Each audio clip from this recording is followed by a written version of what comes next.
Avertissement. Il est important de noter que les opinions émises par les invités entendus à cette émission leur appartiennent et ne reflètent pas nécessairement la pensée des collaborateurs de Connaissez-vous. Nous désirons dédier cette entrevue à M. Gilles Dagenais, le père de notre invité de cette semaine, décédé entre le moment de l'enregistrement et de la mise en ligne de cette émission. Nous profitons également de l'occasion pour offrir nos plus sincères condoléances à toute la famille.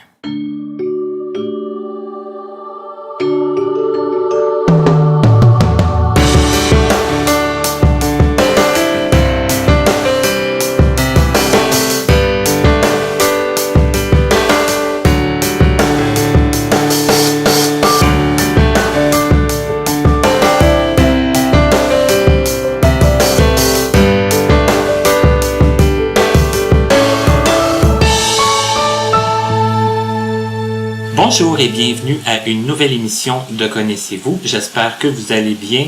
Si vous avez des bonnes oreilles, peut-être que vous entendez la pluie derrière nous et je vous dirais que c'est voulu. J'aime ça, le son de la pluie. Il pleut quand même assez fort au moment de commencer l'enregistrement.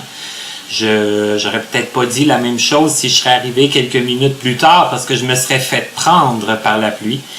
Et aujourd'hui, je suis chez mon invité. C'est un monsieur, je peux dire un monsieur parce que, bon, on est à peu près du même âge. Il est né en 1976 et moi en 1975, vous le savez. Et c'est un monsieur, je dirais, tranquille. Dans un groupe de non-voyants, il pourrait passer inaperçu. Reste à savoir s'il aime ça des fois, passer inaperçu. Je vais vous laisser vous l'expliquer et je vais commencer par lui dire bonjour. Il s'appelle Sébastien Dagenais. Bonjour Sébastien. Bonjour Martin. Ça va bien? Ça va bien toi? Oui. Hey, merci beaucoup d'accepter de faire le projet parce que comme je le disais, les premières fois qu'on se croisait, on se parlait pas vraiment parce que est-ce que t'es gêné ou t'es simplement fait comme ça? Je suis juste introverti comme on dit. OK. Ça que tu te qualifierais? Je suis un gars je suis renfermé sur moi-même. OK. Mais en même temps, je peux des fois, comme on dit, lâcher mon fou. OK. Mais ouais, je suis quand je connais pas la personne, ben je suis plus renfermé. Tu sais, je suis pas le style de gars qui va aller vers le monde. Ou qui va dire oh tout le monde, je suis là. C'est ça. Écoutez-moi, regardez-moi. C'est ça. Donc, c'est un peu une chance si on s'est retrouvés assis ensemble l'autre fois quand on est allé à Gatineau avec la SAM. Ça nous a permis de briser la glace et de jaser un peu plus. Et je me suis rendu compte que tu avais une histoire quand même assez... qui sort de l'ordinaire un peu et aussi assez touchante. Et je t'ai demandé pour participer, puis tu as accepté.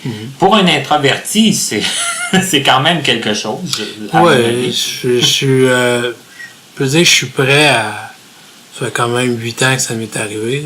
Là, il y a comme de l'eau qui a coulé sur les ponts. La poussière a eu le temps de retomber. Ouais. Tu as eu le temps de remettre un peu d'ordre dans ta vie, dans tes pensées et tout ça. Mais reculons dans ces circonstances-là. Je l'ai dit, j'espère que j'ai pas fait une gaffe. Tu es né en 1976. Non, c'est bien. T'es né, donc tu as 42 ans. C'est ça. Moi, j'ai 42 aussi au moment où on se parle. Et bon, les gens auront peut-être compris que le problème de vision est arrivé beaucoup plus tard. Donc, toi, quand tu es né, premièrement, tu es né à quel endroit? À Montréal-Purlaine, OK. Dans le quartier Saint-Michel. OK. Famille nombreuse? Non, j'ai une grande sœur seulement. OK. Avec ma mère et mon père. Mais à 5 ans, je crois, mes parents se sont séparés. Puis c'est ma mère, j'ai vécu avec ma mère. C'est ma mère, disons, qui m'a élevé. OK. Elle a fait ce qu'elle pouvait faire. Je peux dire que j'ai eu quand même une assez bonne enfance. Oui, malgré tout, la séparation, ça n'a pas oui. été trop... Ben, sur le coup, j'étais trop jeune, je crois, pour ressentir quoi que ce soit. OK. C'est après, disons, quand l'adolescence est arrivée, que là, c'est sûr que j'aurais aimé j'aurais peut-être dû aller aller vivre avec mon père, connaître autre chose. Avoir peut-être une image masculine. Une figure paternelle. Ouais. OK. Et je ne sais pas si je me trompe ou si c'est ma perception des choses, puis moi, je viens de la région. Mais tu sais, quand on était jeune, c'était moins fréquent un peu. Hein? On avait encore des amis qui avaient leurs parents ensemble. Oui. De nos jours, c'est rendu tellement c'est une habitude que les parents sont plus ensemble. T'es pas original. T'es original, dans le fond, si tes parents sont encore ensemble. C'est ça, exactement. Moi, en tout cas, je suis content de voir que toi aussi, tu perçois ça comme ça.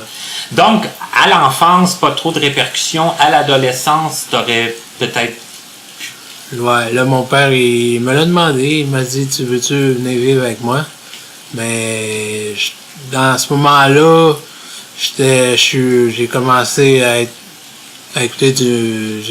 commencé à écouter du heavy metal. Oh, OK. C'est parce qu'on en parlait avant l'ouverture du micro, là, puis ça a commencé quand même assez tôt. J'ai commencé à écouter du heavy à l'âge de 12 ans. OK. Puis, avec Def Leppard et compagnie, j'ai connu le hard rock avec Def Leppard, mais après ça, je me suis tourné vers le speed metal avec Metallica, puis plus trash avec Slayer. Fait que là, j'étais comme trop rebelle. J'ai dit à mon père, oublie ça, père, j'ai dit, ça marchera pas, on va se battre, tu sais. T'as senti qu'il allait peut-être avoir des étincelles. C'est ça. Parce que lui, il veut pas, il m'aurait montré c'était quoi la discipline, puis c'est quoi tu sais, peut-être qu'il m'aurait montré ce qu'un père peut montrer aussi à un gars. Mais en même temps, je peux dire que j'étais bien avec ma mère. C'est aussi, ça. Toi, ça te tentait pas d'entrer pas vraiment dans un carcan peut-être un peu plus sévère, strict, là, tout ça. OK. Ça. Je comprends, puis d'un sens, c'est normal aussi. Mais avec le recul, là, des fois... Avec le recul, là, je me suis dit, peut-être j'aurais dû m'en aller vivre avec lui. Il m'aurait montré des choses que ma mère pouvait pas me montrer, tu sais. Dire, un papa, ça sert à ça aussi. Oui, puis là, tu vivais avec ta sœur? Ta sœur habitait? Oui, ma mère, ma sœur. Ça que tu vivais avec les filles? J'avais 2 figures maternelles, mais pas de figure. Je voyais mon père une fin de semaine sur 2. Okay. Mais c'était pas assez. Mais il t'avait proposé d'aller vivre avec lui? Il me l'avait proposé. À temps plein, là, ça que t'aurais pu? Oui, j'aurais pu. Aussi? Oui. OK. Mais à ce moment-là, comme je dis, j'ai commencé à écouter du heavy metal, puis là, j'étais pas dans la drogue dure, mais on fumait un petit, tu sais, on fumait le pot, puis tu sais. Fait que, tu sais, lui, c'est sûr que mon père, il n'aurait pas accepté ça, tu sais. Fait que...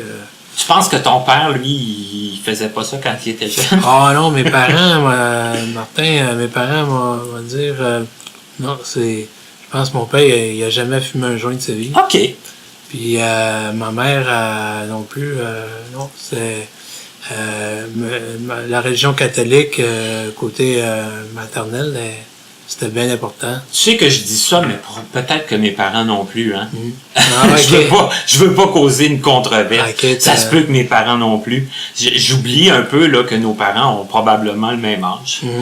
Ouais, ma mère a 73. OK. Mon père a 72. Même un petit peu plus vieux que mes parents. Fait que, tu sais, ma mère, elle faisait, quand elle était plus jeune, elle récitait son chapelet, là, avec la radio, là. Oui, le chapelet à la radio. Le chapelet à la radio, là. OK, oui. C'était bien, tu sais, à tous les soirs, là, à 7 heures, je crois. Fait que, non, puis mon père, lui, c'est un travaillant, il a travaillé toute sa vie. Fait qu'il a commencé à travailler, je pense qu'il y avait, tu sais, au niveau des épiceries, il demandait au monde, voulez-vous, je vous apporte vos sacs, madame, puis madame, elle acceptait jusqu'à son char. il apportait les sacs de la madame jusqu'au l'auto de la madame. Puis à partir de là, ben là, la madame, elle donnait 50 sous, tu sais, puis mon père était bien content. Je me souviens pas quel âge qu'il avait, mais j'étais pas vieux. Dans ses premiers emplois. Dans ses premiers emplois, là, en ce moment, les gens, c'était pas nouveau, là, il y a bien mes mononcles et ma tante faisaient tout ça à l'époque. C'était comme le premier job que tu pouvais faire là, quand t'avais 10-12 ans à peu près. Oui, avoir un premier contact avec, avec le public. Le public, puis ça fait quelques sous aussi. C'est ça. C'est ça. Fait que, puis mon père, il a pas arrêté de travailler à ce moment-là. Fait que, tu sais, je te dirais, parce que, tu sais, dans le temps des années 60, dans le temps du Peace and Love, pis tout, fait que, tu sais, j'ai déjà parlé à mon père de ça, il dit, non, moi, il dit, genre, j'ai jamais embarqué là-dedans. OK. Mais c'est le fun que tu le dises, par exemple, parce que... Il dit, moi, je travaillais, puis je m'occupais pas de ça, je faisais ma petite affaire. Puis... Mais là, tu dis, bon, t'es convaincu que ton père aurait pas accepté, mais ta mère, elle a comme pas eu le choix de faire avec, là. Pas le choix, non, c'est ça. Tu peux pas dire qu'elle acceptait non plus. Elle devait pas être plus d'accord, vraiment. Non. Mais peut-être qu'elle t'a pas confronté, peut-être? Ben, vu que j'étais un petit gars, on dirait que, parce que ma soeur a passé par là avant, parce que ma soeur est mon aîné de 6 ans et demi, 7 ans. OK, quand même, il y a une pas pire différence d'âge. Ouais. C'est que tantôt, quand tu disais figure maternelle, c'était quasiment ça. Là, Oui. Quand ma mère était pas là, c'était ma soeur qui était ma mère. C'est ça, OK. Ben, c'est bon quand même. J'ai même dit une année à ma soeur, t'es pas ma mère, parce qu'elle me disait, fais ci, fais ça. C'est ça, mais elle avait quand même certaines figures d'autorité. Oui. OK. Parce qu'elle est née le 13 octobre 1969. Hey, le mois d'octobre, c'est tellement un beau mois. Ouais. Tu sais, puis elle est balance. Oui, comme moi. Moi, je suis verso, fait que des fois, il y avait des petites frictions entre nous deux. Puis, là, pas du tout à cause du verso, certain. Hein? Sûrement pas. Ça devait être à cause de la balance. C'est ça. OK. Mais là, toi, bon, tu dis, fumer le petit joint, tout ça. Est-ce que, plus tard, j'imagine que tu as commencé les études, ça allait comment? Plus ou moins. Donc, les amis, quand on arrive au secondaire, il y a les fréquentations, puis souvent les notes ils baissent. Puis, moi, dans le sens que les fréquentations prenaient beaucoup de place par rapport aux... C'est ça, les gars, les filles. Tu sais, la drogue aussi, les parties, puis tout, tu sais. La fête. La fête, tu sais. Fait que, disons que j'avais pas la tête aux études ben. J'ai quand même eu le temps de... pas au secondaire régulier. J'ai fini mon secondaire aux écoles des adultes. OK. Parce que là, j'avais perdu mon temps à triper plus qu'autre chose. C'est que là, à un moment donné... à un moment donné, je me suis pris en main, j'ai dit, là, quand j'étais arrivé aux écoles des adultes, j'avais...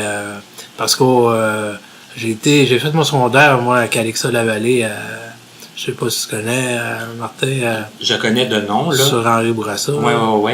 À Montréal-Nord. Puis, j'ai fait... quand j'ai fini en 94, j'avais 18 ans. Puis, j'étais en 3, 4, 5. À l'époque, on pouvait faire ça, là. J'étais en français 5, anglais de 4, puis maths de 3. OK, c'est pas tous les mêmes niveaux dans toutes les matières. Non, c'est ça. Fait que là... Non, donc, t'étais quand même bon en français, puis moins bon en maths? Ou... Ouais, c'est un peu ça. C'est un peu ça. L'anglais, je m'en foutais un peu. Fait que, un peu beaucoup. Moi aussi, je m'en foutais. Ah ouais. Fait que, non, c'est ça. Et là, les jeunes de 20 ans là, qui nous écoutent, là, prenez pas tout ce qu'on dit pour du cash. Parce que l'anglais, c'est important. Ah ouais. Hein, on le sait avec le recul. Autant que le français, sinon oui, plus. Le français, oui, aussi. Mais non, ça, quand j'ai eu, en 1994, j'ai eu mes 18 ans, Ben là, ils sont venus me voir, ils m'ont dit, ben là, Sébastien, tu peux plus rester ici, t'es rendu majeur maintenant. Fait que si tu veux continuer, il faudra que tu ailles aux adultes. J'ai dit, OK. Ça n'a pas été trop un gros choc? Ben, un peu, mais dans le fond, j'étais conscient que, il fallait que j'aille chercher au moins mon DES. Puis, mon diplôme d'études secondaires. Puis là, ben, je savais aussi que j'étais aux adultes à Marianne, c'est sur Sauvé. OK. Puis à ce moment-là, j'aimais ça parce que c'était pas comme l'école régulier, l'école régulier, c'est automne, hiver, l'année dure, c'est trop long. L'école des adultes, c'est comme au cégep, t'as des sessions. Mm-hmm. T'as une session d'automne, une session d'hiver. Ça fait moins peur de voir ça C'est parce que tu fais comme une année en deux. Tu veux dire, non, tu fais contraire, tu fais 2 années en un. Mm-hmm. Fait que j'ai fait, quand j'étais arrivé à Marianne en l'automne 94, j'ai fini mon français 5. J'étais en anglais de 4, puis j'ai fini mon maths de 4. OK. Fait qu'à l'hiver 95, j'avais plus besoin de m'inscrire en français, j'avais tout fini mon français. Mes maths, j'étais rendu en 4-16, puis 4 réguliers. Et qu'on parle le même langage. Moi aussi, j'ai connu ça, 4-16, 4-36. Hein? Puis j'ai même... puis mon anglais, à ce moment-là, je suis toujours indépendantiste invétéré. Fait que à ce moment-là, quand j'ai fait mon anglais en 94, c'était, l'époque où le PQ avait pris le pouvoir. Puis, là, il y avait un nouveau immigrant qui était rentré dans la classe. Puis, il était tout fier d'avoir eu sa citoyenneté canadienne. Fait que là, moi, j'ai dit, t'aurais pu attendre dans 1 an, le Québec va devenir un pays. Fait que t'aurais pu avoir ta citoyenneté québécoise. Fait que le prof, il m'a regardé, puis il était en mot, t'as dit après moi. Pour vrai? Ah ouais. OK. Ouais. Fait que je sais pas si c'est à cause de ça qu'il m'a pas fait passer. Mais ça a sûrement pas aidé. Tu sens qu'il y aurait peut-être un lien cause à effet? En tout cas, il m'avait pas aimé, il avait pas aimé ce que j'avais dit. D'après moi, il était fédéraliste, par exemple. Ouais. Mais à l'époque, c'était vraiment... le PQ en 94 qui était revenu au pouvoir avec Jacques Parizeau. Puis en 95 avec le référendum. Fait que c'était vraiment l'époque, là. Fallait vivre cette époque-là pour comprendre vraiment le contexte. Fait que là, après ça, dans le fond, à l'hiver 95, il a fallu que je reprenne mon anglais de 4 que j'avais pas passé. Puis mes maths de 4. Mec régulier. Puis à l'automne, à l'hiver 95, là je me suis venu tranquille, j'ai fait mes petites affaires, puis j'avais passé mon anglais régulier de 4, puis mon maths de 4 régulier aussi. Mais là, quand tu dis, excuse-moi, quand tu dis que tu t'es tenu tranquille, est-ce que c'est parce que tout l'aspect fête, tout ça, ça avait diminué un peu? Oui, ben, tu sais, aux adultes, en 18-19 ans, les amis, il y en a moins. Fait que, puis là, on se dit, ben là, il faudrait bien que je fasse de quoi de ma vie, parce que... le questionnement s'est installé, puis il avait pris quand même une certaine force. Là. Ouais, parce que là, je m'étais dit, moi, je ne resterai pas à l'école jusqu'à mes 25 ans, tu sais. Mm-hmm. Fait que, non, c'est ça, j'ai étudié comme il faut, puis j'ai passé ma session d'hiver. Puis avec ça, ben j'ai eu mon DES, mon diplôme d'études secondaires en juillet 95. OK. Fait que là, c'est ça. Que là, j'aurais pu continuer mes études, aller au cégep, mais j'étais comme tanné des études. Mais en même temps, je pense j'avais été chercher parce que là, j'avais réussi mes maths 4 réguliers. Puis j'avais été faire après ça un DEP. J'avais essayé de faire un DEP en électronique. OK. Mais j'avais de la misère à... Parce qu'il y a des formules aussi qu'il faut apprendre en électronique. Puis j'avais un peu de misère avec ça. Ça, c'était moins ton fort, un peu. Ouais, c'est ça. Fait que je m'étais dit, après ce cours-là, faudrait que je me performe en maths. Fait que j'avais été chercher mes maths 436. 4 forts. Fait que quand même, j'étais quand même assez fort pour ça. Je m'étais dit, bon, ben, ça me prendrait ça. T'sais. Fait que j'ai pas allé au cégep, j'ai pas été au cégep, mais au moins j'étais allé chercher ça. Des maths quand même assez forts. Assez fort. OK. Fait que après ça, là, j'ai essayé un petit peu le marché du travail. Oui, parce que avant de commencer, tu m'en as parlé un peu. Alors, c'est ça, dans le fond, de 95 à 2001, ben, non, je dirais de 95 à 2000, je me cherchais un peu, je me disais, j'aurais dû, à ce moment-là, aujourd'hui, je dis, j'aurais dû j'aurais dû aller faire mon cégep, mais à l'époque, on veut aller sur le marché du travail, on veut gagner des sous. Puis, ben oui, à ce moment-là, qu'est-ce que tu veux, t'étais pas là. C'est ça. Fait que, je me cherchais un peu, là, je travaillais, je faisais des petits job-ins, dans les shops, là, dans les usines, puis tout. Puis ça marchait pas trop. Fait que... Ça marchait pas parce que tu sentais que c'était pas ton bail de... J'étais pas à ma place. OK.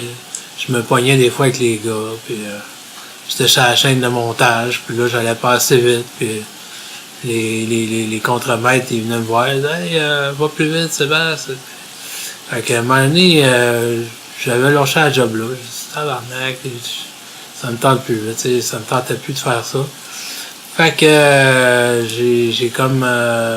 puis c'est parce que aussi je travaillais de 7h le matin à 7h le soir. Ouais, fait que 12 heures, ça. Ouais, 12 heures. Ben, c'était 8 heures, mais t'avais un 4 heures d'obligatoire d'overtime à faire, tu sais. Fait que... Ouais. J'étais, à un moment donné, j'ai fait une couple de mois, puis regarde, je fuck off, là, tu sais. Fait que, tu sais, parce que je rentrais à 7 heures, je voyais pas le soleil. L'hiver, surtout... L'hiver à 7 heures, le soleil il est pas encore sorti. Puis je ressortais de l'usine à 7 heures le soir. Il faisait noir aussi. Il faisait noir encore. La soirée n'est pas longue là, quand même quand tu arrives chez vous. Puis là, c'est ça, tu soupes, tu manges, puis tu prends ta douche, tu manges, puis t'es tellement fatigué que... Ah ouais, t'es fatigué, puis il faut pas que tu te couches tard de toute façon. C'est ça, tu sais. Le lendemain, ça recommence. Alors, j'haïssais ça pour mourir. Fait que... J'ai pas... fait que, après 5 ans, rendu en 2000, j'étais tanné de tout ça. J'ai dit, bon, là, il faudrait que j'aille me chercher une autre formation pour peut-être me perfectionner puis trouver un travail mieux rémunéré, puis en même temps, ben, avoir du plaisir. Parce que aujourd'hui, je suis content parce que les jeunes, ils cherchent un travail surtout qu'ils vont aimer. Puis c'est important dans la vie parce que quand tu n'aimes pas ce que tu fais,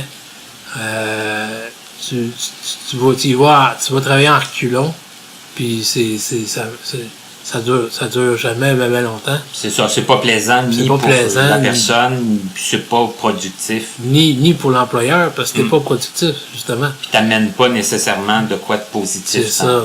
Peut-être que c'est pour ça que ça n'a pas fonctionné dans les usines, parce que j'aimais pas ça. Puis ça se voyait, tu sais, que je donnais pas mon plein rendement. Puis l'employeur, il me gossait, fait que j'ai dit, bon, aller ailleurs, c'est tout, tu sais. De toute façon, ben c'est ça. Puis là, je me suis dit, bon, je vais me perfectionner, je vais aller me chercher une formation. Puis après ça, je vais me trouver du travail dans la formation où j'ai été. Fait que j'ai fait une formation d'agent de sécurité en 2000. Puis une formation de 3 mois à l'école Anjou, Centre Anjou. OK. Puis là, ben après cette formation-là, Ben là, j'ai commencé comme agent de sécurité pour des agences de sécurité. C'était des agences de placement qui Ben, t'envoyaient c'est des agences de sécurité qui placent des compagnies, dans le fond, compagnies. comme la sous-traitance. OK. La sous-traitance, dans le fond, la compagnie, au lieu d'engager ses propres agents, ils font affaire avec l'agence de sécurité. OK. Ouais. Puis l'agence envoie les gars. Hey, tu parlais du tonnerre tantôt, je pense Ouais, qu'on l'a. ouais, c'est cool. J'aime bien ça. Il manque juste une bonne toune d'heavy metal. Là, on serait dans le beat. C'est que là, si j'imagine que ça, en sécurité, ça t'a amené à travailler dans divers endroits, diverses compagnies. Ben, souvent, je surveillais des chantiers de construction. Il y a une place chez Gaz Métropolitain en 2001, je crois. Là, les gars faisaient des rondes de véhicules. Fait que à ce moment-là, puis j'avais pas encore mon permis de conduire à ce moment-là. Fait que mon employeur à l'époque il m'avait dit, ben là Sébastien, ça va te prendre ton permis de conduire parce que sinon tu pourras pas continuer ici. OK, puis là, c'est ça. Toi, tu n'avais pas encore ressenti le besoin nécessairement d'aller chercher ton permis. C'est ça. OK. Là, ça s'imposait pour ce travail-là. Ouais. OK. Fait que j'ai pas eu le choix, j'ai payé, mais faut dire qu'à l'époque, ça coûtait moins cher qu'aujourd'hui. Je pense qu'aujourd'hui, c'est rendu au-dessus de 1000$ le cours. C'est un gros pensez-y bien aujourd'hui. Ouais. Fait que non, c'est ça, j'ai été chercher mon permis de conduire en 2001. Puis j'ai commencé à conduire. Là, avec mon permis de conduire, j'ai pu faire mes rondes. Puis, mais en même temps, ça m'a donné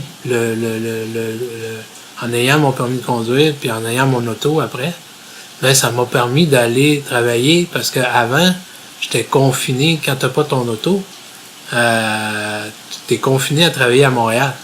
Tu sais, parce que les agences, ils peuvent pas t'envoyer ailleurs parce que t'as pas d'auto. OK, ça te limite dans le choix des contrats que tu peux accepter. C'est ça. Okay. Parce que les autres, la sécurité, c'est surtout par contrat, ça fonctionne. Fait que si tu peux aller, si tu as un permis de conduire et un auto, non, mais tu peux aller tout partout au Québec. Tu sais, mais même, quand j'ai commencé à conduire, là, un moment donné, ils m'ont envoyé à Saint-Hyacinthe. J'ai travaillé au Saguenay, mais disons, à Saint-Jean-sur-Richelieu. C'est ça, c'est quand même... En transport en commun, ça serait impensable. Ouais, c'est impensable, tu sais. Fait que, puis, ils peuvent t'envoyer aussi des fois sur des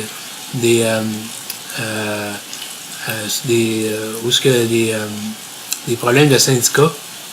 Tu sais, dans le fond, ceux qui sont en lockout ou en grève, puis ils peuvent t'envoyer dans leur Laurentides ou dans une compagnie qui est en grève, puis les gars sont en grève, puis ils envoient une patrouille, mais vu que l'agent de sécurité va coûter bien moins cher à la compagnie qu'un vrai policier, ben il envoie un agent de sécurité. La plupart du temps, on était deux, mais j'ai déjà travaillé à Sainte-Thérèse ou même dans les Laurentides plus loin. J'avais pas d'auto, oublie ça, j'aurais pas pu aller là. Et c'était comme pour des situations assez particulières. Oui, tu as une caméra avec toi, puis tu filmes les gars, tu sais. Puis les gars, des fois, ils aiment pas ça, là, tu sais, ils se font filmer. Fait que, tu sais, ça peut, des fois, les gars arrivaient en gang, là, puis moi et mon collègue, on était dans l'auto, puis ils brassaient l'auto, tu sais. Et c'était quelque chose. Mais là, je voulais pas la poser, la question, mais je vais te la poser parce que tu m'ouvres la porte, là. Puis tu vas sûrement pouvoir me répondre. Mais quand tu veux faire un cours pour devenir agent de sécurité, est-ce que physiquement, ils demandent est-ce qu'il y a des critères physiques? Parce que les gens ne te voient pas, là, c'est sûr. Mais toi, tu es très en forme. Est-ce que tu étais déjà aussi en forme à ce moment-là? Ben, je peux dire que non. J'ai toujours été costaud, mais à l'époque, je m'entraînais pas autant. OK. Fait que, ouais, je suis pas grand, je fais 5 pieds 5. Mais, Pas plus que ça? non, je suis pas plus que grand que ça, mais, OK. à l'époque, disons que, je m'entraînais pas, puis, j'étais un peu gros, tu sais. OK. Fait que, on peut dire ça. Mais eux autres, les compagnies t'engageaient quand même, malgré ton gabarit. Ouais. Mais toi, est-ce que tu avais peur aussi? Non, parce que j'avais, quand j'étais plus jeune, fait que j'avais, tu sais, quand on est jeune, Téméraire? Un peu, puis, donc, j'étais en uniforme, parce qu'il y a des agents de sécurité qui sont incognito, là, dans les magasins, Ouais. puis eux autres, ils ont des quotas d'arrestation à faire. À ce moment-là, c'est différent, mais moi, en étant en uniforme, le monde me voit.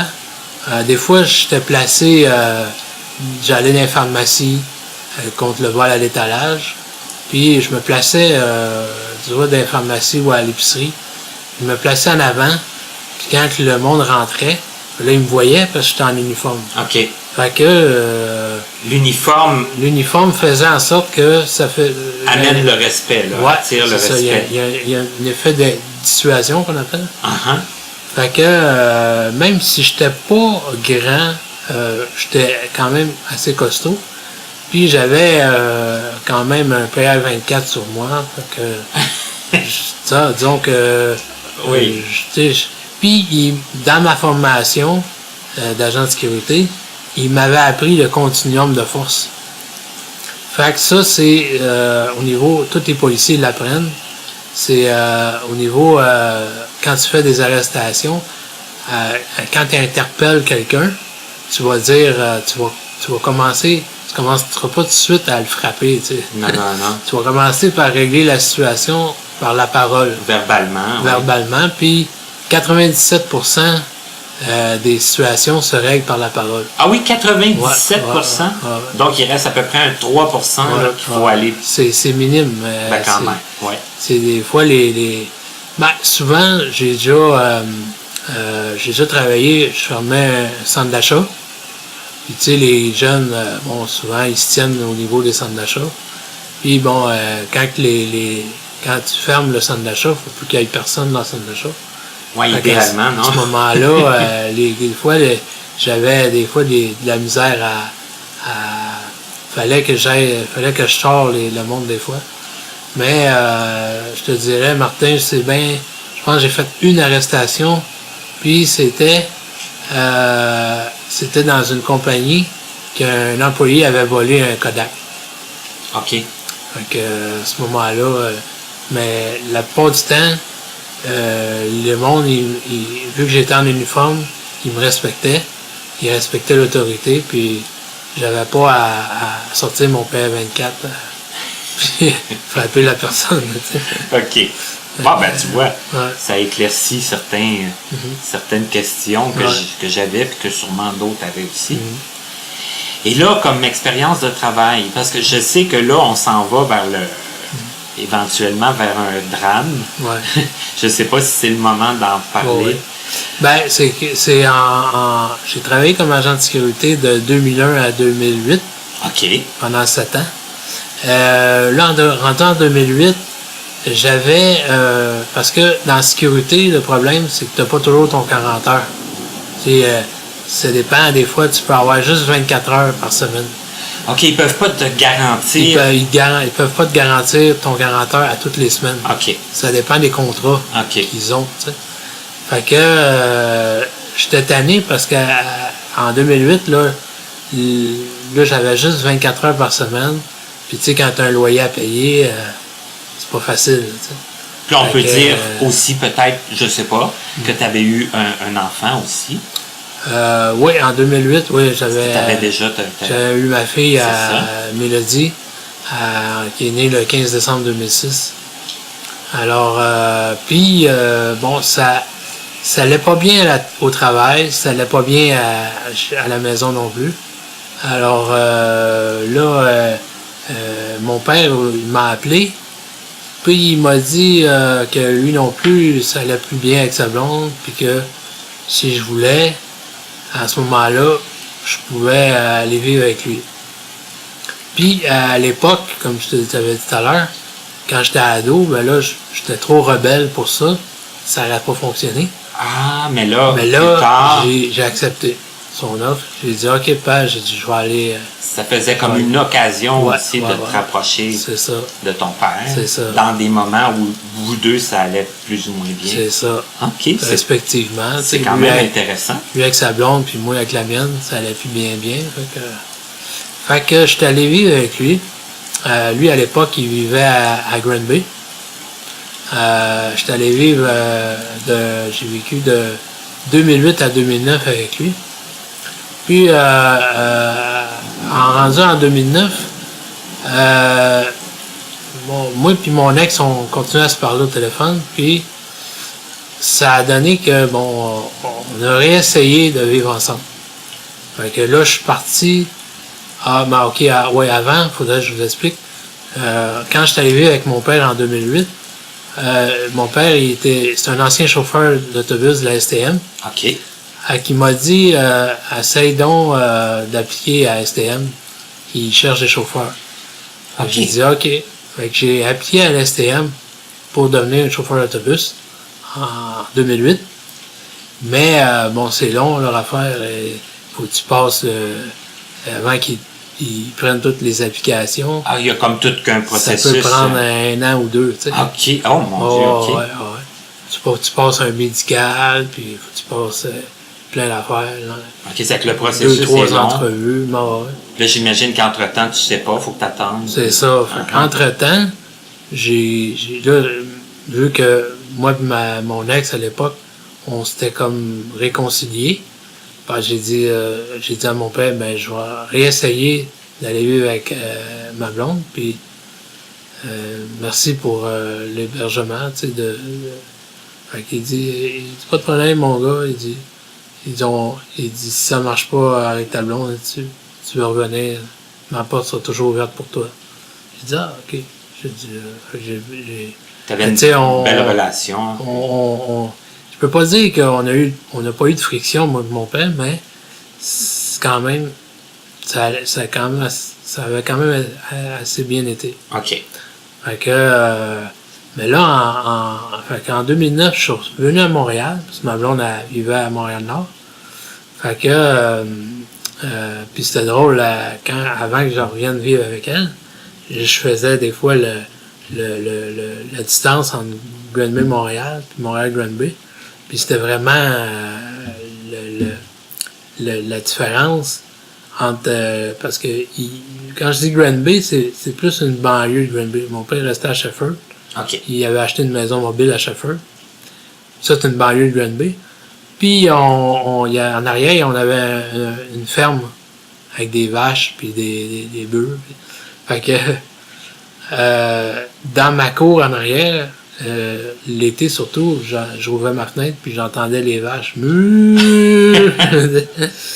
Fait que peux-tu vous dire que quand j'arrivais à Montréal-Nord, c'était une méchante différence. Là, les bœufs, ils étaient sur 2 pattes au lieu d'être sur 4 pattes.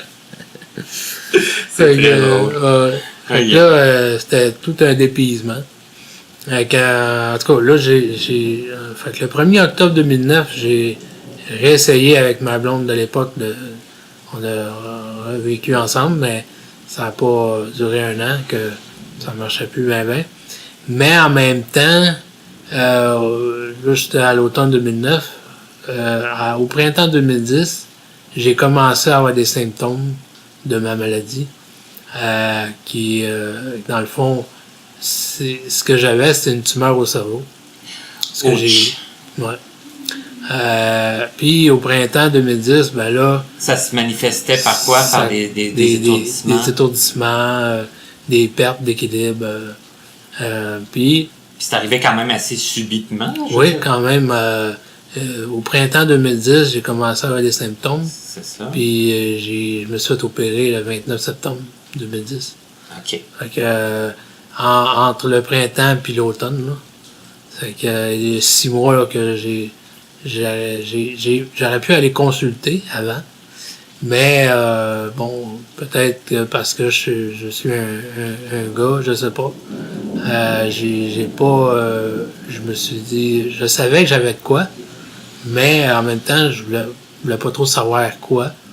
Puis bah, tu sais, je me disais, mais regarde, si on se dit dans ce temps-là, c'est peut-être le cancer, fait que je voulais pas rien savoir. Je voulais rien savoir de ça. OK. Je voulais pas le savoir, tu sais. Je m'en doutais un peu, mais je voulais pas le savoir. Mais à un moment donné, il est arrivé quelque chose, puis ça Mais à un moment donné, pas c'est donné le choix. que... ouais, c'est ça. C'est que en ce moment-là, je vivais encore entre ma blonde, puis... Parce que je m'étais pogné avec, mais... Puis j'avais été retourné vivre avec mon père, mais... J'avais entre-temps c'est là que... à ce moment-là, je vivais entre Montréal, Granby. C'est beaucoup de voyagement. Ouais, beaucoup de voyagements. D'ailleurs, mon téléphone, je le changeais à tout bout de champ. Puis là, ben, à un moment donné, parce qu'à un moment donné, ici, c'est 514. À Granby, c'est 450. Ah, Fait que là, quand j'étais à Granby, puis j'avais mon téléphone 514, ben là, je payais des frais d'itinérance. Fait que là, puis quand j'étais à Montréal, puis mon téléphone était à 450, je payais encore des frais d'itinérance. Fait que, puis à ce moment-là, c'est ça, en même temps, quand j'ai eu des symptômes, ben, c'est que j'ai vécu, j'avais un médecin de famille à Granby, j'avais été le voir. Mon père m'avait dit, va voir ton médecin de famille. Fait que j'avais été le voir, puis lui, il m'avait rien vu. Il avait dit, tes yeux, je vois rien, ils sont bien corrects. Il dit, mais moi quand même te faire aller voir un ophtalmologiste de Granby. OK.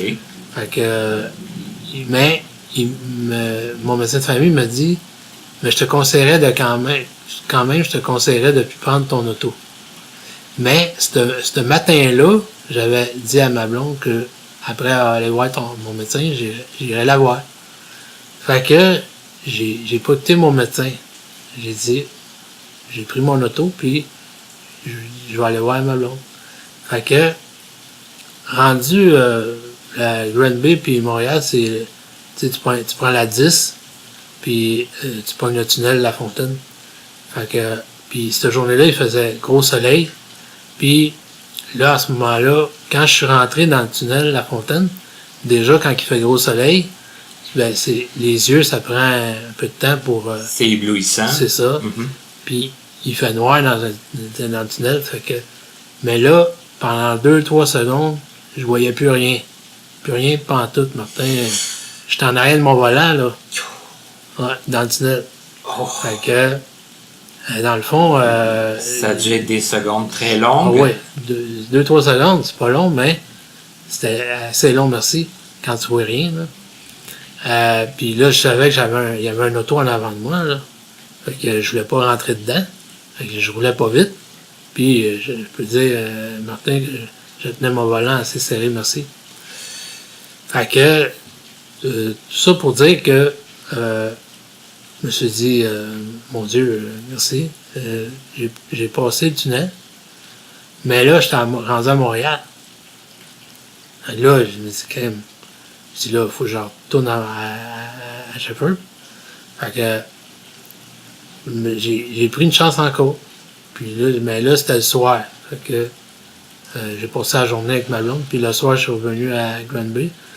Puis j'ai dit, bon, là, ça suffit, par exemple. Le highway, c'est fini. Tu sais, il n'y avait plus de chance à prendre. Je voulais plus prendre de chance, tu sais, pour les autoroutes, en tout cas. Mais là, l'affaire, c'est que j'étais à Shefford, puis j'habitais à Shefford avec mon père, puis mon médecin de famille m'avait donné rendez-vous à l'ophtalmo à Granby. Fait que là, fallait que je me déplace de Shefford à Granby avec mon auto. Fait que, puis j'avais pas dit ça à mon père, hein, ce qui s'était passé, je voulais pas l'inquiéter. Ouais, je comprends. Fait que j'étais allé à mon rendez-vous. Mais là, c'est pas ça, c'est parce que l'ophtalmo, quand ils font des tests, ils mettent des gouttes dans les yeux. Fait que, Puis normalement, ouais, tu conduis pas. avec les gouttes, non, c'est ça. Le docteur me le dit après. Il dit, avez-vous quelqu'un avec vous? J'ai dit, ben non. J'ai dit, pourquoi? Il dit, ben là, c'est parce que avec les gouttes que je vous ai mis dans vos yeux, vous allez rien voir, là, monsieur. Fait que, fait qu'encore une fois,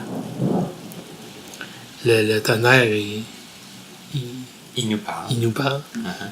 Et encore une fois, j'ai pris encore une chance de la clinique, mais là j'étais moins loin, là, de la clinique de Renby jusqu'à Shefford, chez moi. J'ai pris mon auto, j'ai pris une chance, j'ai pris la 112, puis je roulais pas vite. Puis encore là, je tenais mon volant bien serré. Et je voyais à peine en avant de moi. Ouais. Hey, voilà, j'en chèque. Mm. Puis là, ça a pris combien de temps avant qu'il découvre... Ben, là, c'est que encore là, l'ophtalmo, il me dit, je vois rien, tes yeux, Sébastien, sont bien corrects. Mais, il dit, moi, aller te faire passer un scan en arrière, parce que tes yeux, ils sont corrects, mais c'est peut-être en arrière de ta tête, le problème. Uh-huh. Puis, il dit, là, on était à Granby, il dit, tu veux-tu passer ton scan à Sherbrooke?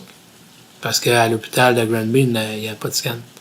Fallait soit que j'aille le passer à Sherbrooke, à l'hôpital de Sherbrooke, ou à Montréal. OK. Pas à Montréal, à Longueuil. Ah, à Longueuil, carrément. À Longueuil, OK. à l'hôpital de Charlemagne. OK. Fait que j'ai dit, OK, ben, on va le passer à Longueuil, à l'hôpital Charlemagne. Fait que c'est bien beau. Mon père est venu avec moi. On est... parce que là, j'avais dit comme quoi ce qui s'était passé. Puis fait que là, mon père, il voulait plus que je prenne mon auto. Hein. Ouais, t'avais comme pas le choix. J'avais pas le choix. Là, mon auto, il restait dans le driveway, là, en avant de chez mon père. Fait que j'ai pris l'auto, j'ai pris l'autoroute avec mon père, puis on s'est allé à Longueuil. Puis j'ai passé mon scan là, à Charlemagne. Puis c'est à ce moment-là avec le scan, ils ont vu la grosseur de la tumeur. Elle était grosse comme une balle de golf. Fait que là, j'ai comme pas eu le choix de... à Charlemagne, ils m'ont dit, bon, restez ici, parce que là, ils m'ont dit, nous, on peut pas t'opérer, parce que on n'a pas la qualité pour ça, mais, OK. mais on peut t'envoyer à l'hôpital Notre-Dame, à Montréal. J'ai dit, OK. Fait que j'étais allé à l'hôpital Notre-Dame, à Montréal. Puis c'est là que j'ai vu mon neurochirurgien, Dr. Bonjavosky, qui m'a tout dit, bon, ben, c'est sûr que il y a les risques de l'opération, là. Tu peux devenir, tu peux paralyser, parce que moi, ma tumeur était à droite, puis tout mon côté droit, dans le fond, mes yeux, mon oreille droite, là, je suis quasiment rendu sourd à droite. Mais mon œil droit, après l'opération, il fermait plus correct de lui-même. Fait que là, il a fallu qu'il me coule l'œil droit avec ma paupière pendant 2-3 semaines. OK. Parce que sinon, les bactéries peuvent rentrer n'importe quand. Puis, je suis l'ORL.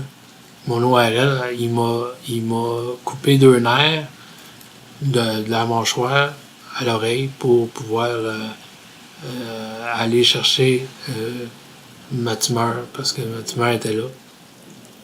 Puis, dans le fond, mon neurochirurgien, il m'a dit qu'il n'avait pas pu tout l'enlever, la tumeur, parce qu'elle était trop grosse, puis que ça aurait fait plus de dommages. OK. Fait que là, j'ai failli mourir parce que Dans le fond, j'ai passé quasiment 24 heures sur le bistouri. Oh! Ouais, parce que ils m'ont intubé. Puis j'ai eu des complications avec l'intubation. Fait que... ouais.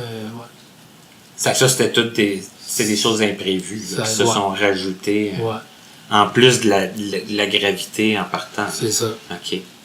Fait que... Combien qu'il s'est passé de temps entre le moment où ce que tu as appris qu'il y avait la tumeur puis l'opération? Pas longtemps.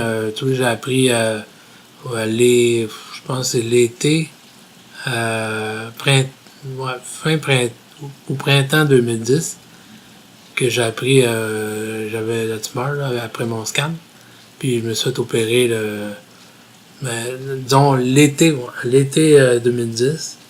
Puis l'automne 2010, L'opération. je me suis fait opérer le 29 septembre 2010. OK. Puis en même temps, ben, c'est que au mois de juin 2010, il y a la STM. Moi, j'avais appliqué à la STM pour devenir chauffeur d'autobus en 2008. Bon, mais ça a pris 1 an et demi, Martin. En juin 2010, j'avais appliqué en décembre 2008, puis la STM m'avait appelé en juin 2010 mais entre-temps, c'est vrai qu'entre-temps, j'avais passé mon médical, puis j'avais passé une couple d'entrevues. Puis, mais là, en juin, il m'appelait pour rentrer en formation. Il y avait une formation qui se donnait. OK.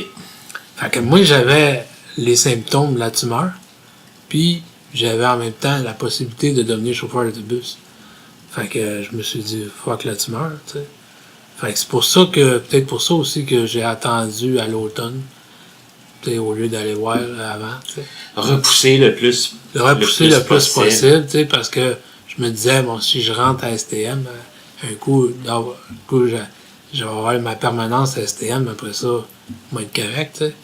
Mais là, en formation, en théorie, OK, mais quand ils m'ont mis sur le road test, là, le test sur la route, avec l'autobus, là, ils ont bien vu que j'avais des problèmes de concentration. J'avais un petit livre gauche-droite. Puis là, il fallait que je me concentre sur la route. Puis en même temps, il fallait que je me concentre sur mon petit livre. T'sais. On a fait des parcours d'autobus. On faisait des parcours d'autobus. Mais là, dans le petit livre, il disait « tourner à droite ». T'sais. Puis moi, à un moment donné, j'ai tourné à gauche. Fait que le gars qui était là pour m'analyser, il a dit, regarde, puis pas pour m'analyser, pour m'évaluer. Ouais. Il dit, regarde, Sébastien, amène-moi ça au garage, là. Ça donne rien. Fait que j'ai passé par toute une... T'allais au garage, puis là, ben, c'est ça, là, tu sais, parce que, dans le fond, tout jeune, je rentrais, comme je l'ai dit, mon père il était chauffeur d'autobus pendant 28 ans. Fait que tout jeune, il m'emmenait avec lui des fois, il m'assisait en avant, puis je voyais le monde rentrer. Puis, fait que je me disais, bon, je veux faire comme mon père, j'aimerais ça faire comme mon père, tu sais, puis faire ce job-là, tu sais. Mais en même temps, mon père, il m'a dit, ben, c'est peut-être parce que t'étais pas dû pour faire ce job-là. Tu sais, c'est pas dû à tout le monde. Puis, par après, je me suis dit, bon, c'est peut-être le cas parce que le travail le public, là, c'est pas toujours jour. Là. Non, il y a des fois que les chauffeurs, ils se font... C'est ça. Même récemment, là, je sais pas si tu as vu les nouvelles, mais il y a un chauffeur qui s'est fait agresser, chauffeur d'autobus, qui s'est fait agresser dernièrement là, par un... Ah oui, puis ça arrive de temps en temps quand même. Là. Mais ils doivent avoir beaucoup de violence verbale aussi. Ouais. Ben là, c'est sûr. Fait que, non, c'est... Puis, c'est ça, le 29 septembre, là, j'avais pas le choix parce que le médecin, il m'avait dit, ben, on a toujours le choix dans la vie, tu sais, mais il m'avait dit, regarde, Sébastien, si je t'opère pas là, ta tumeur, elle va grossir. Ça va être encore plus compliqué. Puis là, mais oublie ça, là. J'ai été chanceux dans ma chance que ma tumeur soit pas cancéreuse. Parce que, dans le fond, elle était grosse comme une balle de golf. Mais, après, avec le scan, il m'avait dit, quand même, elle n'est pas cancéreuse. Fait que le fait que ça soit pas cancéreux, la tumeur, il a pu m'enlever le maximum qu'il pouvait. Puis il m'avait dit, ben regarde, vu que c'est pas cancéreux, Ouais. c'est mieux de le laisser là, laisser la tumeur qui reste là. Parce que là, si j'essaie de l'enlever, il y a plein d'affaires dans ce coin-là. Hein? Fait que il dit ça risque de faire plus de dommages qu'autre chose. Uh-huh. Comme là, je parle bien. Il y a juste mon oreille droite, j'entends très bien de l'oreille gauche, mais l'oreille droite, je suis rendu sourd. Mais j'aurais pu avoir des problèmes d'addiction aussi.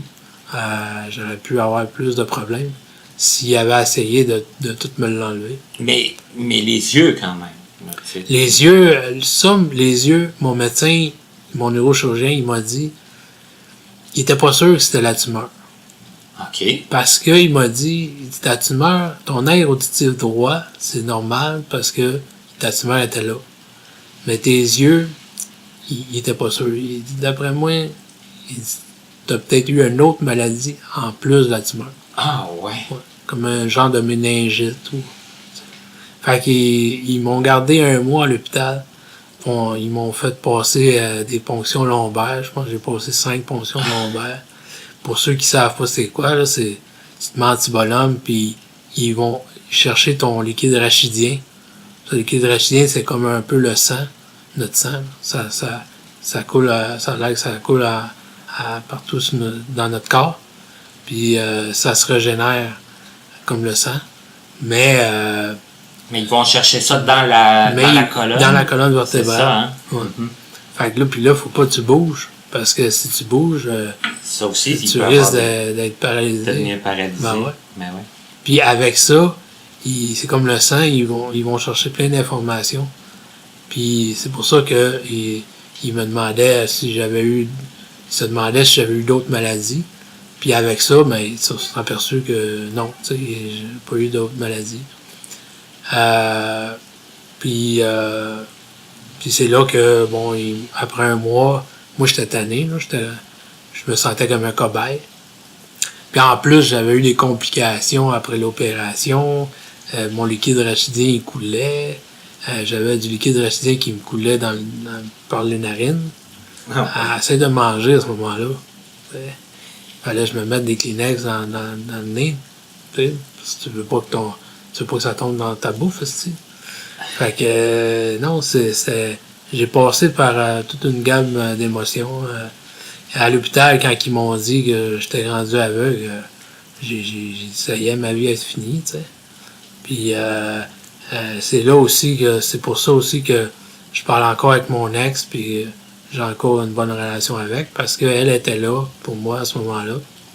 Elle était tellement là que on n'était plus ensemble, mais les infirmières se demandaient si on était encore ensemble, parce que elle était là pour te soutenir. Elle était là pour me soutenir. Okay. Puis, avec ma fille, puis tout, tu sais, fait que...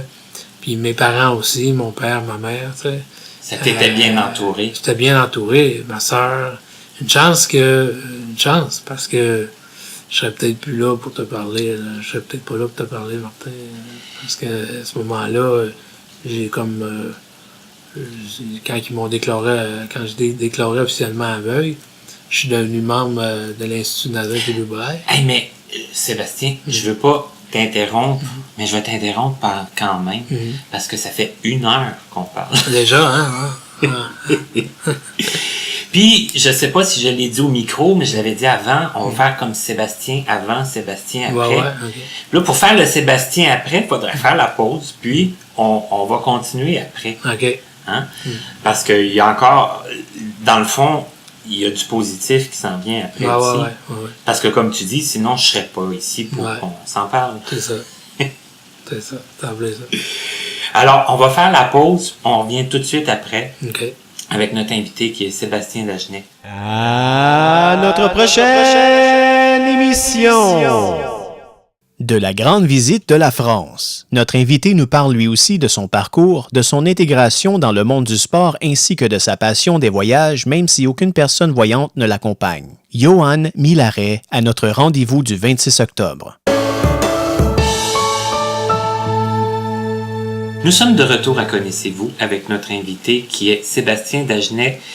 Et Sébastien, avant la pause, tu t'apprêtais à parler de l'Institut Nazareth et Louis Braille pour obtenir des services en réadaptation. Et bon, en tout cas, je vais te laisser expliquer ça, mais est-ce qu'il y a eu un long délai entre le moment où tu as réalisé que tu n'avais plus la vision, l'impact que ça a eu dans ta vie, puis qu'est-ce que ça te demanderait comme service?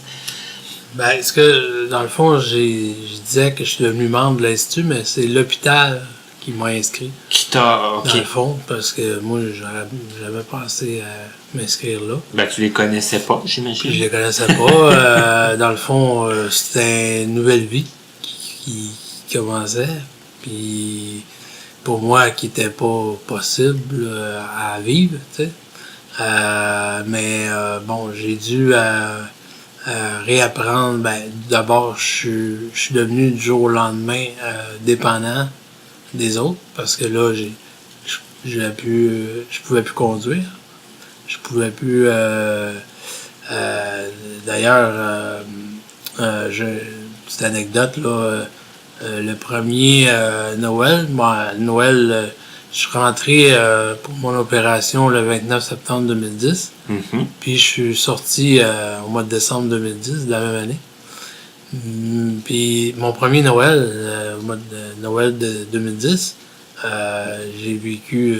c'était un enfer pour moi parce que là, j'avais plus mes clés là, dans ma poche de jeans. Puis... j'étais chez ma soeur, puis mon beau-frère, j'en veux pas, tu sais, c'était pas de sa faute, mais c'est que ça m'a...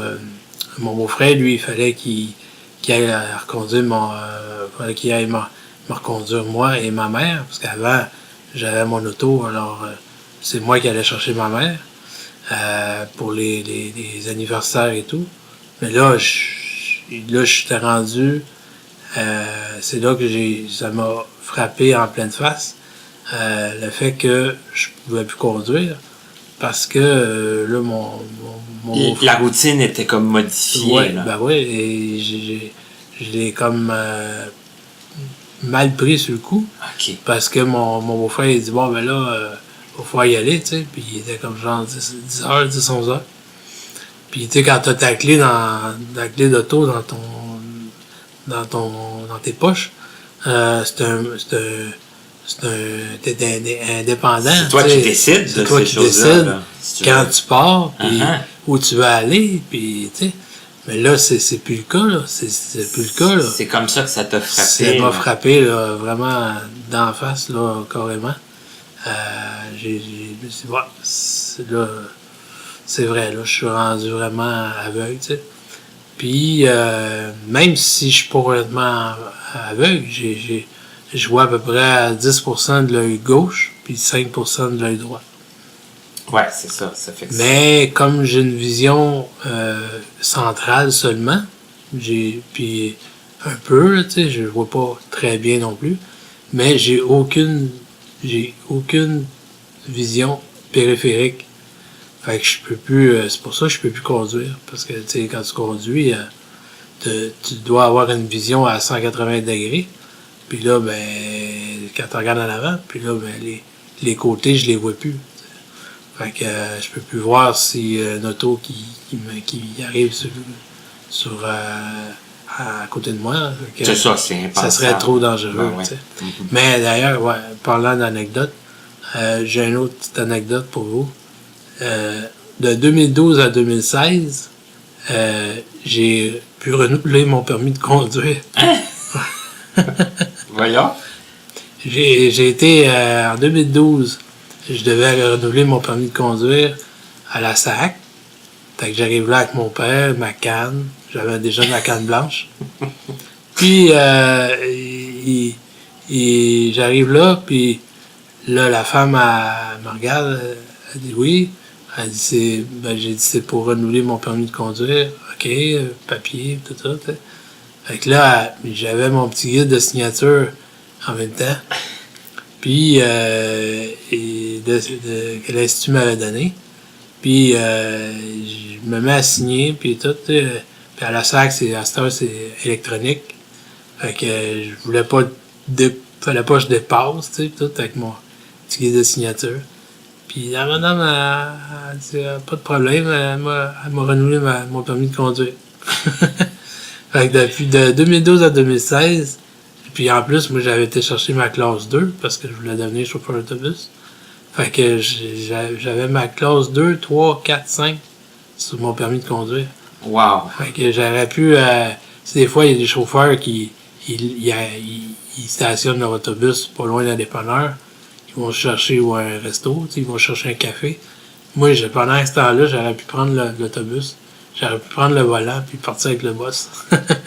Puis avoir ton permis. Je l'avais dans mes poches. Il était légal. C'est ça. Il était légal.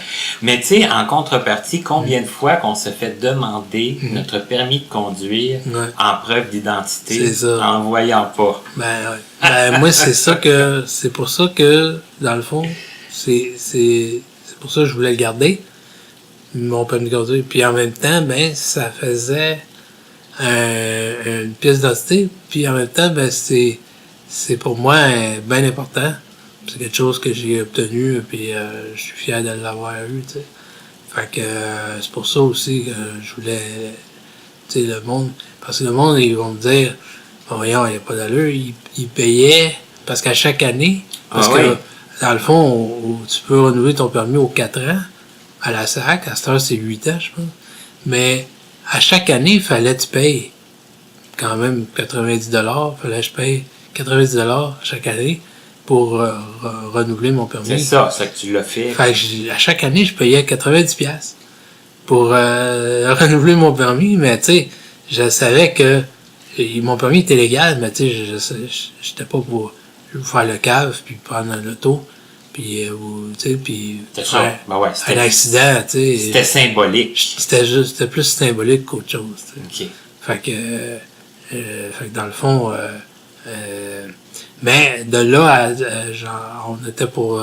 je voulais parler de l'Institut. Oui, parce que là, tu disais que l'hôpital t'avait inscrit. Ouais, c'est ça. Mais là, bon, il y a quand même un pas à faire là, entre le fait que l'hôpital t'ait inscrit, puis toi, que tu entres en contact avec eux. Ben, c'est ça. Puis là, il y avait...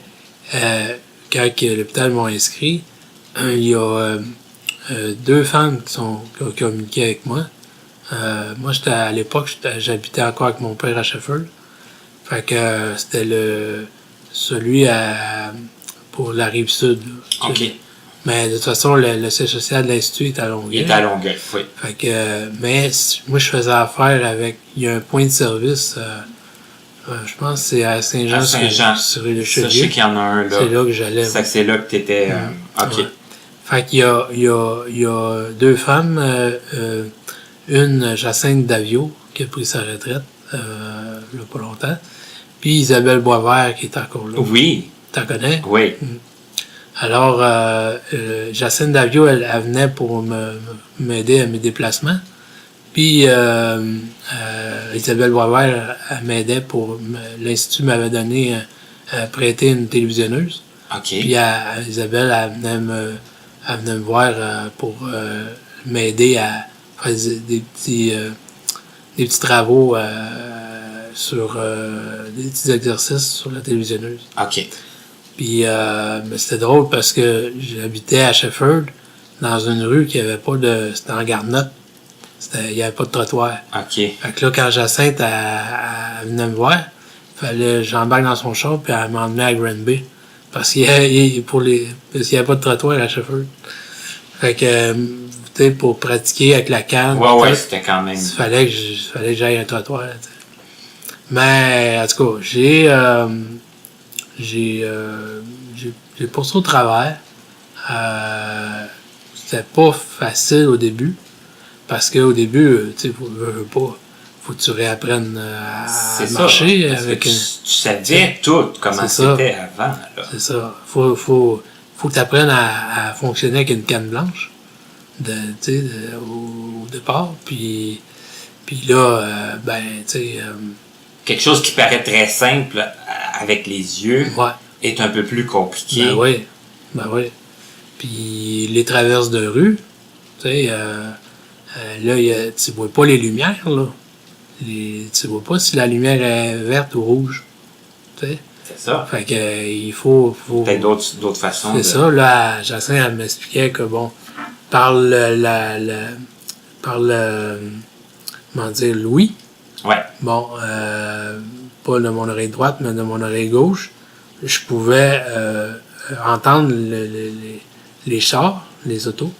Puis quand la circulation repartait, ben là, j'entendais les autos rouler. Fait que là, Jacinthe, elle me disait, vas-y, traverse ta rue. Parce que, attends pas, parce que tu as comme 30 secondes. Là, c'est ça, on a 30 secondes pour traverser les rues. Fait que là, en ce moment-là, il fallait pas que je prenne mon temps. Là. Fait que, non, une fois que tu le sais que c'est le moment, là, c'est ça, faut y aller. C'est ça. Uh-huh. Puis là, ben, Isabelle Boisvert, elle m'a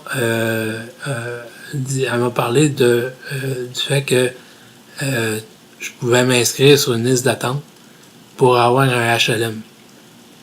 Pour aveugles. Pour un appartement. Oui.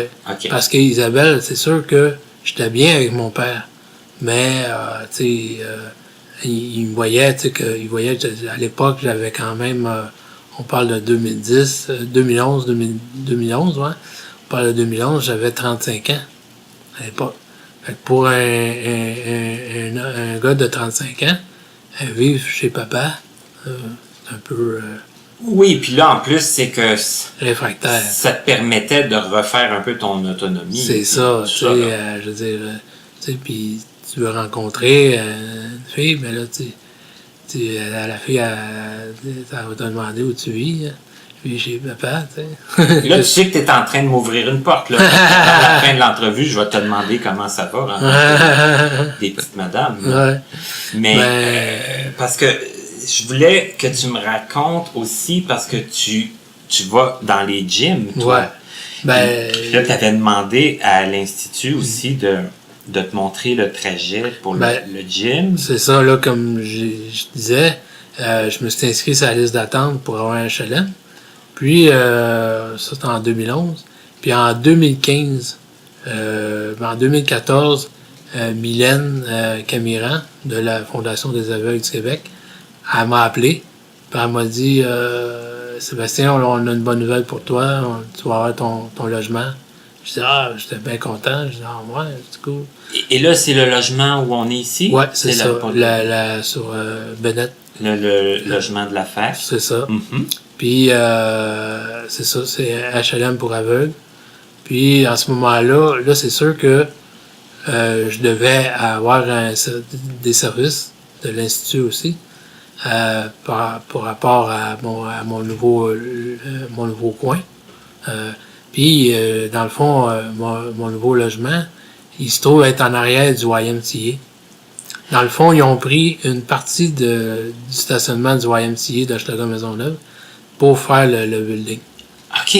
Fait que, dans le fond, quand j'ai vu ça, moi qui dans le fond, quand je vous ai parlé tout à l'heure que j'étais considéré comme gros, c'est que je suis petit, comme je l'ai dit, je fais 5 pieds 5, puis j'ai monté jusqu'à 260 livres. Oh, quand même!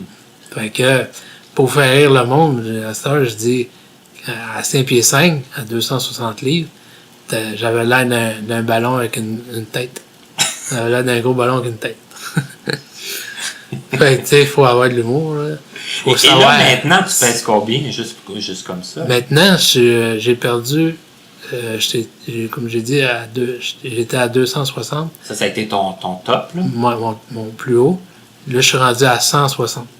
Bon, hey, 100 livres. Ouais, 100 livres, j'ai perdu 100 livres en 2 ans. Mais tu mets les efforts, là, parce que Oui. tu Ben, c'est que t'entraînes beaucoup. Ben oui, 4 fois semaine. Et 4 fois semaine, ça prend Minimum.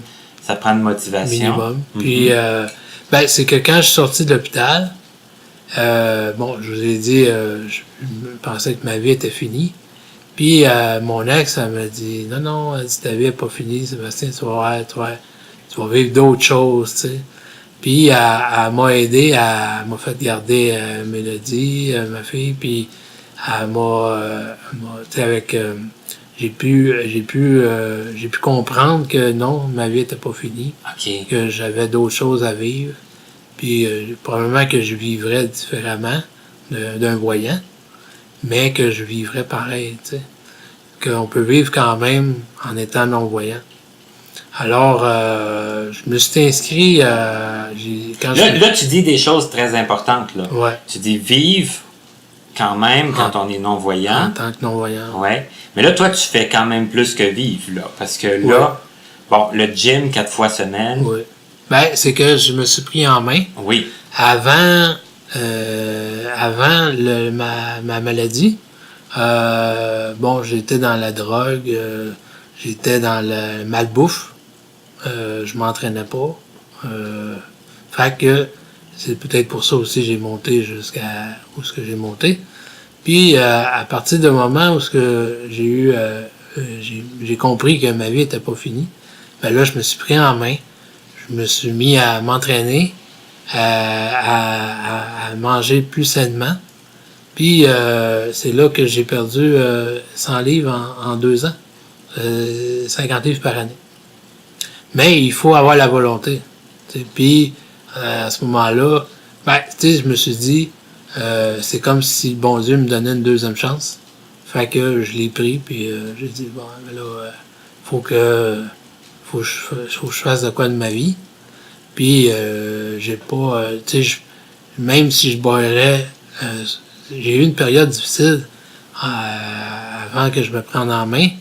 Comme je dis, je pensais que ma vie était finie. Fait que j'ai même pensé au suicide à l'époque. Mais, comme je l'ai dit, mon ex était là avec ma fille, mes parents aussi. Ils m'ont aidé à passer au travail. Puis, à ce moment-là, je me suis dit, bon, ben là, vu que ma vie n'est pas finie, il faut que je fasse de quoi de ma vie. Puis, c'est là que quand je me suis envenu ici sur Bennett, ben, j'ai appelé l'Institut. J'ai rappelé l'Institut. Puis, je me suis dit, ben là, je suis rendu j'ai déménagé. Puis, j'ai besoin d'un aide pour, je veux aller m'inscrire au Y. Puis, je veux aller pouvoir être capable de ça, d'aller au métro. Fait que, il y a Simon Bélanger qui est venu. Ah, lui aussi, je le connais. Il est venu pour m'aider à mes déplacements dans mon quartier ici. Puis, c'est ça, il est venu avec moi au gym, il m'a montré comment le gym il était pour pas me péter la gueule tout partout. Là. Ouais, parce que, tu sais, c'est pas la place la plus facile à se déplacer pas évident, dans un gym. non. C'est pas évident parce que c'est très petit. C'est assez, c'est assez jump-pack. C'est ça. Puis les barres qui sont partout, puis tout. Ouais, tu peux te cogner à différents niveaux. Tu peux te cogner tout partout, tu sais. Ouais. Non, puis j'aurais pu aussi, le Pro Gym en face, j'aurais pu aussi aller au Pro Gym, mais en même temps, c'est familial, ouais, c'est un gym familial. Puis là, ça fait 3 ans que je suis là. Je connais le gym par cœur. Tout le monde me connaît, je connais tout le monde. Fait que je me dis, bon, j'ai dit là, aller au Pro Gym, ça serait recommencer encore. Puis Pro Gym, il est comme le gym du Y, il rentre à peu près 5 fois, ou si c'est pas plus, dans le Pro Gym. Puis de toute façon, là, le Y, il correspond à tes besoins. Ouais, pour l'instant, ben oui, ben, en tout cas, ça fait 3 ans que je suis là, puis j'ai pas, ben, malgré que c'est petit, il y a toutes les machines qu'il faut. Que tu as besoin. Que j'ai besoin. Fait que, dans le fond, c'est juste que des fois, c'est sûr qu'il peut y avoir quelqu'un l'attente sur une machine, tu sais, mais au Pro Gym, il y a beaucoup de machines, Mais il y a tellement de monde que ça revient au même. Ça peut, tu Ça peux avoir de revient, l'attente aussi. C'est ça. Mhm. Fait que, Et là, on fait une boucle, on revient au début, parce que nous, on s'est connus à la SAM, donc Ouais. tu as connu aussi la SAM. ben, c'est que la première année que je suis arrivé ici, je m'ennuyais parce qu'il n'y avait pas d'activité. J'allais au gym, j'en revenais, puis c'est tout, tu sais.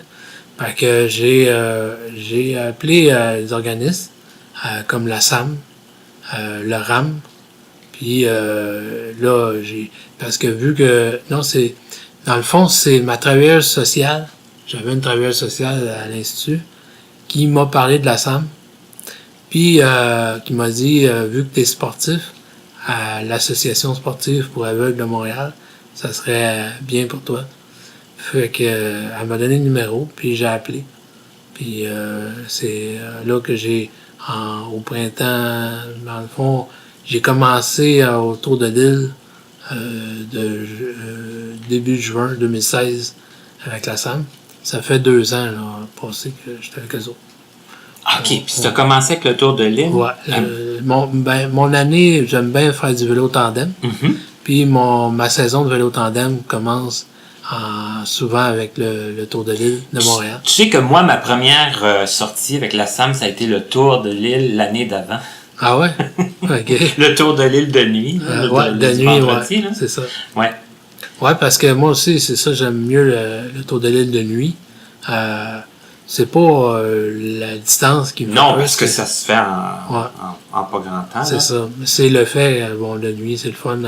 T'es à la belle étoile, puis... Ça fait différent de différent. pédaler de soir. C'est Là. ça. On a peut-être un peu moins l'occasion. C'est ça.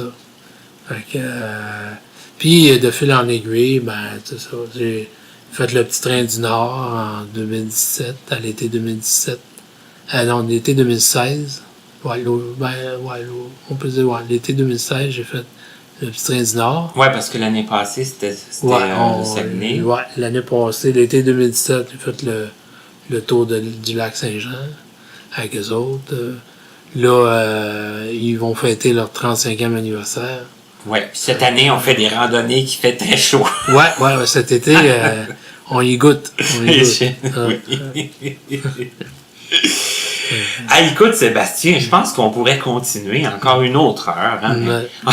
Sûrement. Mais je pense que ce qui est important de retenir, là, c'est pas non plus de... Tu sais, bon, toi, le sport, t'aimes ça, le gym, t'as pas de problème avec ça. Peux T'as même- eu le goût d'y aller, puis tu y vas, puis c'est merveilleux. Je peux même te dire que c'est rendu ma nouvelle drogue. Ah, bon, puis elle est pas mal moins dommageable Ouais, c'est ça. que l'autre, hein? C'est ça que je me dis. Mhm. Puis c'est ça que les gens à la maison, là, faut que vous trouviez une passion, une occupation, Ouais. des raisons de sortir de la maison. Parce Ouais. que, même Ouais. tu le disais, hein, c'était long des fois chez vous. Ouais. Puis, Très important parce que, veut pas, on s'ennuie. Puis, c'est en 4 murs, là, c'est là qu'on déprime. Puis, à ce moment-là, tu peux faire quelque chose que tu vas regretter. puis Fait que- on en aurait des raisons parce qu'il y en a qui ont leurs yeux, puis ils ont tout leur sens, puis ils dépriment quand même. Ah ouais, Ça fait ouais, que, ouais. tu sais, on aurait la raison de déprimer, là, mais Ah ouais, il y en a qui ont les deux bras, les deux jambes. ils ont tout. Puis ils ont tout, là. Puis ils se demandent qu'est-ce qu'ils font sur la terre. Hum. Fait qu'imagine nous autres, là, tu sais. Non, c'est sûr que c'est difficile. Par moment, c'est pas rose à tous les jours. Faut pas se le cacher. C'est ça. Sauf qu'il y a quand même moyen de... Ouais, il y a quand même moyen de moyenner, comme on dit. Quand quelqu'un vous dit « Non, ta vie n'est pas finie, tu vas trouver autre chose C'est ça. », ça peut vraiment avoir un sens. C'est ça. Ben, dans le fond, moi, c'est ce qui m'a fait passer au travers parce que je sais pas si j'aurais été capable, là, tu sais, de passer au travers de tout ça. Ben, en tout cas, on comprend que oui. Mhm. Puis t'es dans la bonne voie pour que ça se continue. Ouais. On parlait de petite madame tantôt, là. Pour finir, là, y a-t-il une petite madame en vue? Y a-tu... Peut-être, là, je m'en vais au show EV en fin de semaine. Oui. Puis vendredi, là, j'y vais avec une petite madame, justement. Ben, on va te souhaiter la meilleure des chances Merci. dans ce projet-là, ainsi que dans tous les autres. Merci beaucoup. Hein, parce que, bon, comme la vie est pas terminée non plus. Hein. Non, c'est ça. On vieillit, mais on est encore jeune, on est encore capable. En plein ça. Sébastien, ça a été vraiment un plaisir. Ça a été, Merci. Merci à toi. je pense, au-delà de mes espérances, même en termes d'entrevue, parce que ça fait quoi une entrevue d'1h30? Ouais, on avait comme beaucoup de choses à dire. Oui. Puis très intéressant en plus, puis très, très inspirant. Puis même là, j'ai pas tout dit. T'as pas tout dit. Ben garde, si le projet poursuit l'année prochaine, je te réinvite. OK. Pas de trouble. Donc, les gens à la maison, je vous invite à continuer de nous écouter, continuer de nous écrire, de nous envoyer vos commentaires, vos suggestions. C'est toujours très apprécié. Si vous avez des noms aussi de personnes à me proposer, des gens comme Sébastien, tu sais, qui ont plein de choses à raconter, puis qui parlent pas toujours fort dans les associations. Non, c'est ça. J'ai pas une réputation de gros parler. Mais tu vas voir que là, les gens vont te parler parce que moi, je vais leur dire, il est capable de parler, il m'a parlé 1h30 ouais. non-stop. C'est sûr. Donc, je vous souhaite une bonne semaine et à la prochaine pour une autre émission de Connaissez-vous.